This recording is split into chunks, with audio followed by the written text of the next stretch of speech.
গাছগাছালিগুলো এই কাটা নিয়ে কেন্দ্র করে পিতাকে আসলে হত্যার একটা চেষ্টা করেছিল কিন্তু হত্যা করতে পারেনি।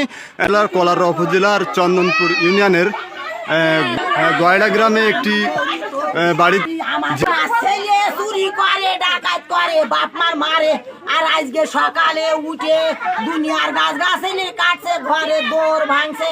তাই ওর বাপ শুধু একটু বলিছে আমার ঘরে তালা দেবো, যেই বলিছে বলছে দুদিন সাপল লিছি তোর খুন করবো, তা হয়নি। চেয়ারে বসি রয়েছে, ও হাত ভেঙে দিয়েছে আগের দিন, তাই চেয়ারে বসি রয়েছে তার কাশিতে একদিন বাড়ি থেকে আমার হাত ভেঙে দেবে। জি, আজকে আমি বাইরে গেছি, ও কলা গাছ কচু গাছ সব কেটে গেছি।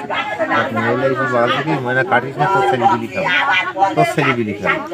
নাম কি? যে মারছিস তার নাম কি? তিনি আপনার কে হন?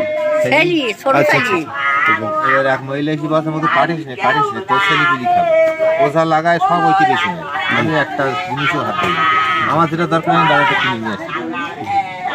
এবার আমি বলার মধ্যে বলেছি যে ও যেরকম কাটছে তালা নিয়ে ও ঘরে তালা দিচ্ছে, ও যেরকম লাগে এই বসে আমি একটা রাখবো না, তা আমি ওর ঘরে জায়গা দেবো না, এইটুক কথা বলি। ছেলে তো জয় করবে, ওই ওকিন গিয়ে একবার কাছে বাদে বাদালে ওকিন তুই বইছি বসে ওকিন খাবারে কিনেছি দৌড়িয়েছি। পিতা শহীদুল ইসলাম তিনি কিন্তু জানিয়েছেন যে কলারোয়া থানা ইনচার্জের কাছে কিন্তু একাধিক ছেলের উপরে অ্যাকশন নেওয়ার জন্য দাবি জানিয়েছেন।